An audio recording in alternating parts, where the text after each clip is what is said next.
Vinicius vient de dézinguer l'arbitrage, mais regardez juste ça s'il vous plaît. On va jouer contre ça? Donc là, sa réaction, c'est pour un tacle de Gallagher.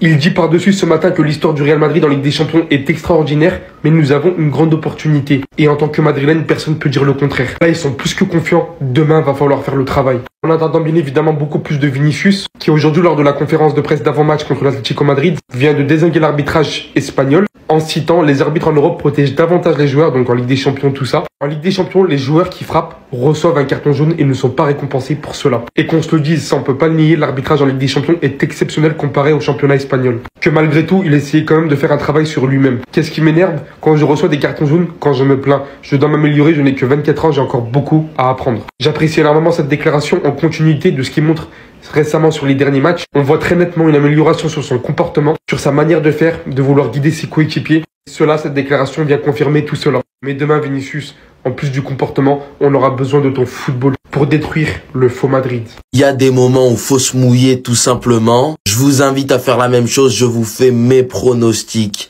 de cette phase d'élimination directe de la Ligue des Champions. Je vais vous montrer mon tableau final, mon tableau de la phase finale bien rempli avec tous les clubs que je vois gagner. Faites la même chose en commentaire et mentionnez les créateurs de contenu que vous voulez voir faire la même chose aussi, les gars. Sans plus attendre, voilà. Je vous laisse regarder. Ne prenez pas ma veste tout de suite, je vous laisse regarder d'abord. Ça y est, vous avez pu screen. On va faire détail par détail. On commence par les huitièmes.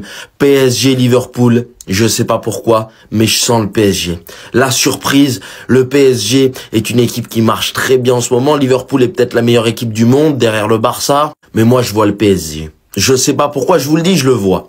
Aston Villa Bruges, bon, je vous mens pas, c'est pas une affiche qui me hype, mais je vois quand même Aston Villa. Ils se sont bien renforcés au mercato hivernal, je les vois gagner. Sur l'autre partie de tableau, là-bas, Barça-Benfica, il n'y a pas débat Barça. Dortmund-Lille, pour moi, Lille, ça va être bon, mais les clubs français en Coupe d'Europe, ça fait souvent caca culotte, donc Dortmund. Du côté là, bon, du classique, je vois le Real éliminer l'Atlético, Arsenal PSV, voilà. Là, par contre, je vois Leverkusen battre le Bayern et l'Inter battre Feyenoord. J'ai pris un peu de riz sur le Bayern Munich, Bayern Leverkusen, mais je sens plus Leverkusen, je sais pas pourquoi. On place pour les quarts et surtout les demi.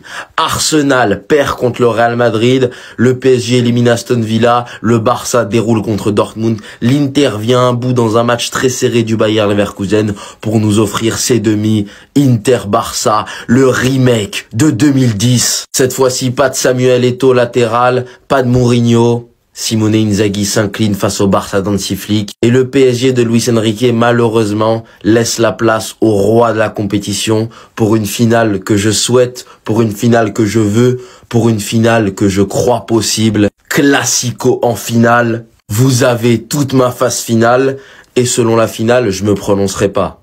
Mais vous savez très bien, le Real Madrid n'a pas perdu de finale de Ligue des Champions depuis 81. C'est pas en 2025 que ça commencera. Je vous laisse me faire vos pronos et je vous laisse juger.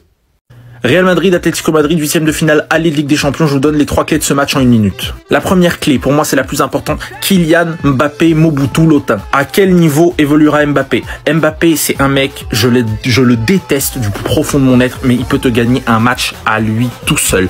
Et un Mbappé au top de sa forme, il peut faire exploser n'importe quelle équipe. On l'a vu contre la Manchester City notamment, il met un triplé. Et je pense que Mbappé a la capacité de faire exploser la défense de l'Atlético Madrid. Après, à voir à quel niveau il sera. Mais si Mbappé est dans un grand jour, ça peut sauver les fesses du Real. Réponse demain. De l'autre côté, Julián Alvarez. Et j'oublie pas l'Araña, la peste argentine. Ce mec est tellement dangereux et c'est un joueur de gros rendez-vous. On l'a vu en Coupe du Monde, demi-finale, il marque. Pareil, il marque dans des gros matchs. Il marque contre le Barça il y a pas longtemps. Il marque contre le Real Madrid une panenka sur Courtois. Dans le plus grand des calmes, ce mec-là est capable de piquer le Real Madrid. Et s'il passe à côté de son match, ça pourrait aider les merengues. Mais s'il est dans son jour, il peut faire très mal au Real Madrid, surtout à ce Real Madrid actuellement, avec le manque d'équilibre au milieu de terrain et la défense qui est pas terrible, avec notamment Rudiger qui s'amuse à faire des prises de catch. Et pour moi, la dernière clé de ce match, c'est El Cholo Simeone, le terroriste en chef, ministre des Sports d'Al-Qaïda, fils spirituel de Ben Laden. Si Diego Simeone arrive et vient poser le bus à Bernabéu, je pense que le Real Madrid s'imposera. Si Diego Simeone vient jouer au football à Bernabéu, je pense qu'il posera énormément de problèmes au Real. Et à ce moment-là, je vois même l'Atlético aller s'imposer à Santiago Bernabéu. Diego Simeone posera sûrement l'autobus. Donc à mon avis, le Real s'imposera de très peu, mais s'imposera. On verra, réponse demain. Et je vous en mets une bonus, la bataille du milieu de terrain. Avec Ceballos qui s'est pété, Bellingham absent pour suspension, accumulation de cartons, il sera de retour au retour. Quel sera le milieu de terrain du Real Madrid? Le Real Madrid réussira-t-il à tirer son épingle du jeu au milieu du terrain? Ça s'annonce difficile avec les De Paul, les Barrios et les Gallagher et compagnie. Mais c'est possible. Et autre bonus, mais on va être ultra rapide. Les deux gardiens, qui de Jan Oblak et Thibaut Courtois, fera la meilleure performance. Pour moi, ça sera déterminant sur ce match. En tout cas, on se capte. Visca Barça Catalunya, sempre. Avant de parler de la compo que j'aimerais voir ce soir face à l'Atlético, on va parler de la liste des convoqués. Pas trop de surprises au niveau des gardiens, Courtois, Lunin, Fran González. Au niveau des défenseurs non plus, Alaba, Lucas Vázquez, Fran Garcia, Rudiger, Ferland Mendy, Asensio. Mais c'est là au milieu de terrain qui est la surprise et la bonne surprise, les gars. Camavinga, Valverde. Valverde est donc de retour avec le groupe du Real Madrid. Après, attention, ça veut pas dire qu'il va être titulaire ce soir. C'était déjà pour moi hier une petite victoire de le voir présent avec le collectif du Real Madrid à l'entraînement. Blessé finalement aux ischio-jambiers face à Osasuna, le joueur ne serait pas à 100%. Et de ce fait, Carlo Ancelotti ne sait pas s'il va le mettre titulaire ou bien remplaçant. Pour ce qui est du reste, vous connaissez Vinicius, Mbappé, Rodrigo, Hendrick, Brahim Diaz. Maintenant, on va parler de la composition d'équipe en commençant par le gardien qui sera pour moi Thibaut Courtois. Mais plus précisément de la défense, les gars. Voici les 4 défenses que je vous propose et vous allez me dire laquelle vous irez le mieux. Pour moi, ça se joue entre la A et la D. Je pense qu'il faut vraiment pas prendre de risques avec Valverde, quitte à ce qu'il rentre en cours de match au milieu de terrain ou en défenseur droit. Donc potentiellement pour moi, ce serait la D, à voir si je mettrais Mendy ou Fran Garcia, peut-être plus Fran Garcia. Donc ça donnerait Fran Garcia, Rudiger, Asensio, Vázquez. Et pour le bien de tout le monde, Carlo Ancelotti, s'il te plaît, mets-nous cette charnière centrale. Arrête de mettre Asensio sur le banc, tu nous fais beaucoup de mal et tu lui fais beaucoup de mal. Rudiger à la base, ça marche pas. Quand on a cette charnière centrale, on a une certaine sérénité. On se sent plus fiable. Pour ce qui est du milieu de terrain, je mettrais Camavinga, Tchouaméni et Modric. Ou, deuxième option, je mettrais peut-être Tchouaméni et Modric et en numéro 10, Brahim Diaz. Pour ce qui est de l'attaque, ça bouge pas, Vinicius, Mbappé et Rodrigo. À voir si suite à l'absence de Bellingham, Carlo Ancelotti joue comme ceci, avec un 6 et un 7 et un 8, ou bien s'il va jouer avec Brahim Diaz, donc un 10 et 2 6. Avant match, Real Madrid Atlético, 8e de finale aller au Bernabéu, demain à 21h. Un Real qui lâche des points dans la course au titre, tandis que le Barça et l'Atlético Madrid continuent de rouler. Un Real Madrid qui n'a seulement qu'une seule victoire sur les 5 derniers matchs, dont une défaite honteuse ce week-end à Villamarine contre le Betis Séville. Un Ancelotti dépassé, avec une équipe décimée. On compte pas Carvajal, on compte pas Militao, Jude Bellingham suspendu demain, Valverde blessé, notre métronome Dani Ceballos est également absent pendant 2 mois. Comment est-ce que le Real Madrid va faire pour s'en sortir? Et si on rajoute à ça un Vinicius qui n'est plus du tout dans ses standards, le Brésilien n'a plus marqué depuis fin novembre en Liga et son niveau inquiète de plus en plus à Madrid. Et encore, dites-vous que je vous ai pas parlé du cas Raúl Asensio qui est exceptionnel avec la Maison Blanche, mais un certain coach italien préfère titulariser David Alaba qui n'a plus fait un match correct depuis 2 ans. Je vous épargne toutes les questions qu'on se pose. Tonton Modric va-t-il être titulaire demain au Bernabéu avec l'absence de Ceballos, un milieu de terrain décimé avec un Camavinga qui revient de blessure et qui n'arrive toujours pas à retrouver un niveau convenable, un Rudiger qui sort d'une prestation dégueulasse contre le Betis, tandis que Hendrick, remplaçant qui ne joue que 5 minutes, performe à chaque fois qu'il joue. Tchouaméni, titulaire en défense centrale ou au milieu de terrain, on ne sait toujours pas. Ce qu'on sait, c'est que le Real Madrid a l'habitude de corriger son voisin, l'Atlético, en Ligue des Champions. Tout le monde se souvient de cette célébration iconique de CR7 à l'époque, en 2017. C'est sans doute ça qui doit nous laisser de l'espoir. Comme nous l'a si bien dit Sergio Ramos, c'est pas compliqué d'éliminer l'Atlético. Regardez, je le fais à chaque fois. La Liga est complètement folle cette saison. Est-ce qu'on serait sur l'une des saisons prime de la Liga? On vous rappelle que grâce à cet homme-là, c'est 40 matchs pour 124 buts marqués, toutes compétitions confondues. Et qu'en Liga, le Barça est premier après 26 journées à 3 points d'avance sur le Real Madrid, 3e. Le classement n'a pas toujours été comme ça.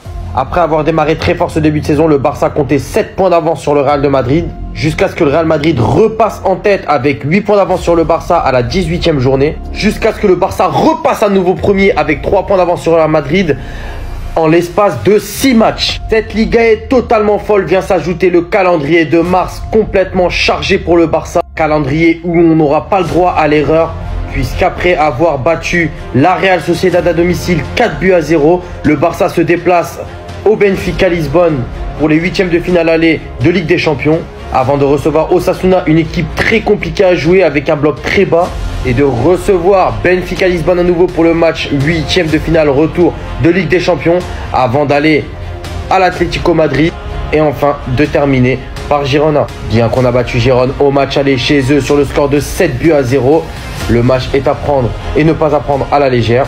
Une Liga qui s'annonce très palpitante pour la fin de saison. Restez branchés, Visca Barça, Visca Catalunya. C'est du jamais vu dans l'histoire du Real Madrid avec Ancelotti, c'est n'importe quoi. Si je vous disais que c'était la pire saison du Real Madrid en Liga sous Ancelotti, vous me croirez? C'est le cas, après 26 matchs en Liga, le Real Madrid est à 54 points. C'est pire que la saison 2022-2023 où on était à 56 points. La saison où le Barça nous a laissé aucune miette et ils ont été champions. Mais ce n'est pas tout, j'ai d'autres statistiques pour vous qualifier cette saison catastrophique. Sur les 5 derniers matchs de Liga, le Real Madrid compte seulement une victoire, avec 2 défaites et 2 nuls à la clé. Ils ont perdu 10 points en un mois. Défaite face à l'Espagnol Barcelone, match nul face à l'Atlético, match nul face à Osasuna, victoire face à Girona et la fameuse défaite face au Real Betis ce week-end. Il y a un mois, on avait 7 points d'avance sur le Barça, vous vous rendez compte? Et tout ça est parti dans le vent en l'espace de 5 matchs. Je veux bien entendre que face à l'Atlético, bon, t'as fait match nul, c'est quand même une grosse équipe. Mais les autres, c'est quoi ton excuse? Parce que t'as pas Ceballos? Parce que t'as pas Valverde? Parce que t'as pas Bellingham? Oui, on a beaucoup de blessés cette saison, c'est vrai. Mais on doit sérieusement se cacher derrière cette excuse, alors qu'on est vraiment nul. Qu'on n'a aucun fond de jeu depuis 2 matchs. Non, vraiment les gars, cette Liga, ça va être très difficile d'aller la chercher. Et j'espère que demain, par contre, il y aura un réveil collectif. Et que face à l'Atlético, on va se gérer. Pour le Real Madrid, c'est beaucoup plus compliqué que prévu. Avant de passer à ces informations et à la liste officielle, je vous avais récemment fait part du kit domicile et extérieur du Real Madrid pour la prochaine saison, donc le blanc et le bleu. Voici officiellement les 4 kits réunis pour la prochaine saison. Le kit du gardien, le kit extérieur, le 3e kit et le kit domicile. Et franchement, alors que du monde s'attendait à de la daube lors des premiers aperçus, on peut voir qu'il y a que des bangers. Voici officiellement la liste qui est sortie, les dizaines de matchs restants pour chaque équipe prétendant au championnat de Liga cette saison. Vous pouvez voir ici la liste pour le Barça, la liste pour l'Atlético Madrid et la liste pour le Real Madrid. Bien évidemment, comme vous pouvez le voir, tout est encore possible, il reste encore un Classico, il reste encore du Barça Atlético, et dans tout ça, pour le Real Madrid, ça semble vraiment très compliqué. Tout en vous rappelant qu'on vient de perdre Ceballos, sans compter les ligaments croisés que nous avons de longue date depuis un moment. Brahim Diaz avait ressenti une gêne lors du dernier match, donc ça a entraîné sa sortie, vous le savez. Camavinga souffre de douleurs dorsales l'empêchant de jouer normalement, carrément. Il faut savoir que la blessure de Valverde semble beaucoup plus grave que prévu, malgré que le plan est qu'il s'entraîne normalement aujourd'hui, pour pouvoir être titularisé lors du derby en Ligue des Champions demain soir. Il faut savoir qu'un risque sera pris parce que la blessure est beaucoup plus persistante que prévu. Cette fin de saison, tout comme depuis le début de saison d'ailleurs avec toutes les blessures qu'on a subies, semble vraiment énormément compliquée. C'est vraiment de plus en plus inquiétant et j'espère de tout cœur qu'on va réussir à au moins soit prendre la Liga, soit la Ligue des Champions. Parce que je vais pas vous mentir que c'est un calvaire pour l'instant. Salut tout le monde, j'espère que vous allez bien. La veille du match de Ligue des Champions du Real Madrid face à l'Atlético, je vous donne toutes les informations, let's go. Donc pour la conférence de presse, Carlo Ancelotti était accompagné de Vinicius. Et voici ses propos à propos du Ballon d'Or déjà. Donc le Ballon d'Or, il y a des gens qui votent et c'est tout. J'aurai d'autres occasions. Mon rêve est de gagner plus de titres avec le Real Madrid. Comme l'UEFA Champions League, j'en ai déjà 2. Il a également parlé du match perdu face au Real Betis. Nous avons tout fait de travers contre le Real Betis et nous ne pouvons pas échouer demain. Donc il dit qu'avec l'Atlético, ils vont pas échouer. Vinicius est très sûr de son équipe. Et pour Carlo Ancelotti, le match sera serré. Tout se jouera au match retour. Également rajouté que des joueurs comme Raúl Asensio et Eduardo Camavinga, qui se sont un peu reposés récemment, joueront davantage dans les prochains jours. Et il a également parlé de Diego Simeone. Je respecte Diego Simeone, c'est un bon manager. Il a beaucoup fait pour l'Atlético. J'aime sa façon de lire les matchs, ses stratégies, la façon dont il prépare ses équipes, la façon dont ses équipes défendent en tant qu'unité. Et il a emmené l'Atlético à un niveau supérieur. Donc Diego Simeone aussi a parlé, il a dit qu'ils ont battu le Real en championnat, mais la Ligue des Champions est une compétition différente. Et il a déjà son idée sur le milieu de terrain que va proposer le Real Madrid. Le milieu de terrain du Real Madrid. Je pense qu'ils choisiront Camavinga et Modric. Je ne pense pas que ce sera Brahim Diaz. Donc selon Carlito Sonda, Fede Valverde a terminé l'entraînement d'aujourd'hui. Normalement, il jouera donc très probablement demain contre l'Atlético. Et selon Relevo, le Real Madrid a concédé 9 pénaltys jusqu'à présent cette saison, soit le plus grand nombre au cours des 5 dernières saisons. Avant de commencer la vidéo, et je tiens à le préciser parce que avant de critiquer un joueur avec vous, il faut toujours se justifier. Vinicius, on l'apprécie, on l'aime énormément. Vinicius, on se rappelle de tout ce qu'il a fait pour le club. Voilà, il aime le Real Madrid, ça bouge pas, c'est l'un de mes joueurs préférés, il n'y a pas de souci. Mais bordel, réveille-toi. Et à un moment donné, il faut que tu montres que tu es le leader du Real Madrid. Tu es le chef du Real Madrid. Tu es la star du Real Madrid. Va falloir arrêter de dormir, jouer qu'en Ligue des Champions. Va falloir nous permettre de gagner ce championnat-là. T'as des responsabilités, garçon. On compte tous sur toi. Voilà que Vinicius, c'est une dinguerie, gros. On compte tous sur toi. Certes, t'as vu, il y a Kylian Mbappé juste à côté. Mais toi aussi, t'es quelqu'un qui a de la valeur. T'es quelqu'un d'important. T'es quelqu'un qui doit être décisif. T'es quelqu'un qui doit marquer suffisamment de buts. T'es quelqu'un qui doit être méchant. Cette année, j'ai l'impression que t'es devenu sympathique. Et c'est pas comme ça, la vie. Arrête d'être en colère contre les arbitres et sois en colère contre ton football. Sois méchant. Déverse ta haine contre les défenseurs. Il y a des fois, je te vois pas, alors que tu étais tout le temps là. Tu étais un joueur exubérant, tous les ballons passaient par toi. Donc là, il faut t'imposer, garçon. Voilà, il faut t'imposer. Parce que ce que tu m'as fait vivre, hein, Dortmund, Bayern Munich, les gestes techniques, étincelants, Vinicius. Voilà, Vinicius senior, t'as oublié, frère. Allez, mon gars.